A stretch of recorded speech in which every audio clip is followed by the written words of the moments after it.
Assalamualaikum, salam sejahtera untuk kita semua. Om Swastiastu, Namo Buddhaya, salam kebajikan. Yang terhormat Pak Yakut Holil Kuomas, Menteri Agama Republik Indonesia. Yang terhormat Pak Nadiem Makarim, Menteri Pendidikan, Kebudayaan, Riset dan Teknologi Republik Indonesia. Yang terhormat Pak Muhammad Tito Karnavian, Menteri Dalam Negeri Republik Indonesia yang hari ini diwakili oleh Dirjen Polpum Bapak Dr. Bahtiar Masters of Science. Yang terhormat Pak Muhammad Ali Ramdhani, Dirjen Pendidikan Islam. Dan yang terhormat Pak Yandri Susanto, Ketua Komisi 8 DPR RI. Yang terhormat semua tamu yang saya banggakan. Sungguh sebuah kehormatan bagi saya diundang malam ini untuk mewakili generasi muda Indonesia dalam mengekspresikan opini kami mengenai moderasi beragama. Jujur saya tidak tahu kenapa saya yang diundang malam ini untuk hadir di sini, tapi saya harap pidato yang saya buat tadi malam bisa menggerakkan hati para hadirin hari ini. Sebagai generasi Z dan milenial, kamilah generasi yang akan bertanggung jawab dalam beberapa tahun ke depan atas arah yang akan diambil negara ini untuk menjadi negara yang lebih maju, modern, sejahtera, dan tentunya terkemuka di mata dunia. Thank you. Tapi nilai-nilai apa saja yang harus kita terapkan kepada masyarakat Indonesia agar mimpi-mimpi ini bisa terrealisasi? Pada saat ini, kita dalam situasi sulit, di mana adanya polarisasi dalam opini masyarakat. Terlihat jelas bahwa adanya ketidaksepakatan tentang apa yang dibutuhkan negara ini agar bisa benar-benar menjadi kesatuan yang kuat. Dalam satu sisi, generasi muda sekarang mempunyai keinginan besar untuk mempromosikan budaya dan identitas bangsa. Kami percaya akan pentingnya untuk negara-negara di luar sana melihat potensi, keunikan, dan kehebatan negara ini. Tapi di sisi lain, sampai detik ini, kita semua masih sering berkelahi dan menjatuhkan satu sama lain hanya karena perbedaan ras, suku, dan terutama agama. Bagi saya pribadi, hal tersebut sungguh ironis. Karena bukankah pasal 1 dari Undang-Undang PNPS mengatakan bahwa adanya 6 agama utama di negara ini? Bukankah moto negara ini Bhinneka Tunggal Ika, yaitu berbeda tapi satu? Tapi mengapa walaupun dengan fondasi negara yang begitu memeluk perbedaan dan toleransi, tetap saja masih ada konflik? Apa yang membuat agama mampu membuat kita melupakan inti dari identitas bangsa ini? Sebagai lulusan psikologi dan sastra Jerman, saya dari dulu memiliki kuriositas terhadap cara berpikir manusia. Oleh karena itu, pengetahuan tersebut saya perdalam dengan mempelajari filosofi. Sampai detik ini, saya tidak akan pernah lupa akan apa yang dikatakan oleh salah satu filsafat paling berpengaruh sepanjang masa, yaitu René Descartes. Ia mengatakan, manusia adalah makhluk yang finite atau terbatas, sedangkan Tuhan adalah sosok yang infinite atau tidak terbatas. Oleh karena itu, bagaimana kita sebagai makhluk yang terbatas merasa mempunyai kemampuan untuk mengerti sesuatu yang jauh di luar kapasitas kita? Bagaimana kita sebagai makhluk yang terbatas bisa memahami esensi dari sesuatu yang tidak terbatas? Inilah salah satu akar dari masalah yang kita miliki dalam masyarakat Indonesia sekarang. Karena pemahaman yang terbatas dan pemikiran yang tidak kritis, orang-orang terjebak dalam cara berpikir di mana mereka telah memanusiakan Tuhan.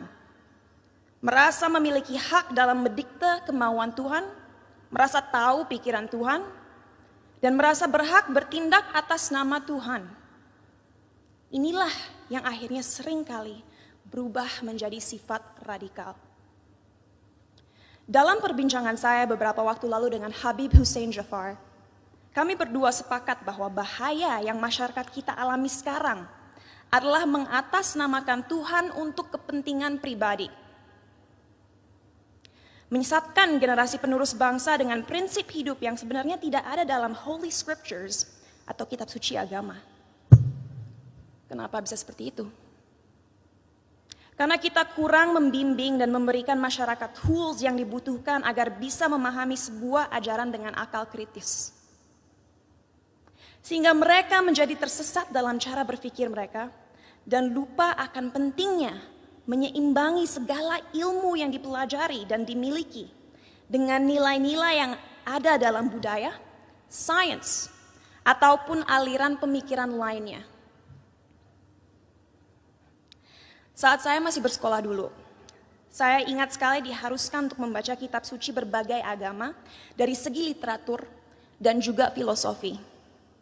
Sehingga saya diberikan kesempatan untuk bisa memahami keindahan setiap agama dan sadar bahwa pada akhirnya fungsi terbesar agama adalah satu, yaitu untuk membimbing kompas moral manusia.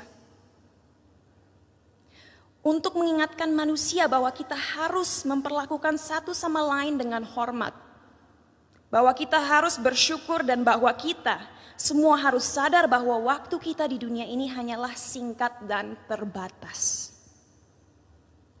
Oleh karena itu, ingatlah untuk selalu menjadi seseorang yang rendah hati dan siap membantu satu sama lain.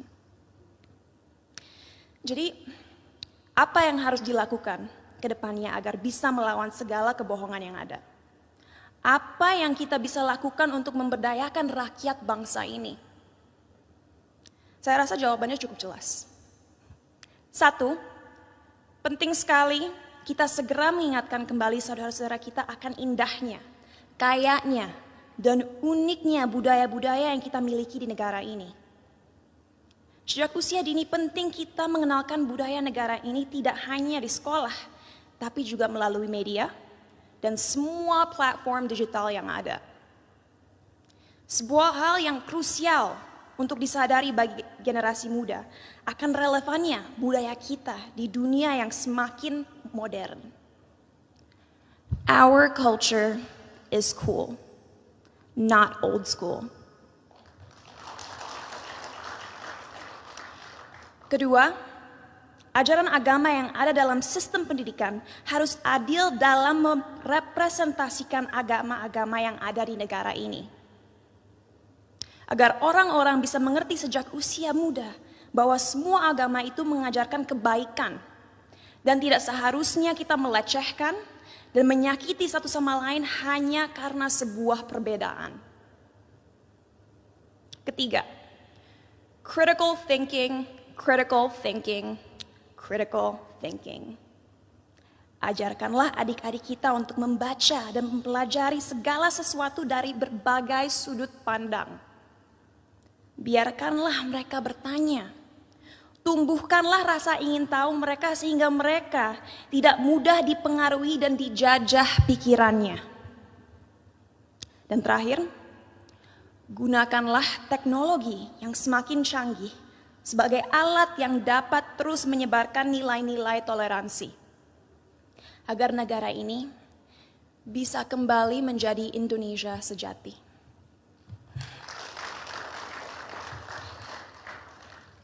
Sebagai penutup, saya ingin membacakan quote berikut.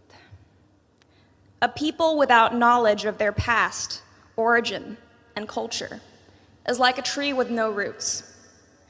Tanpa fondasi yang kuat, tidak akan ada bangsa yang bisa bertahan. Oleh karena itu, ayo kita bersama-sama menjelmakan lambang Garuda dimanapun kita berada. Mari kita taat dalam beragama agar menjadi manusia yang bermoral, tapi mari kita juga merangkul budaya Indonesia untuk membimbing identitas bangsa. Terima kasih, salam sejahtera bagi kita semua.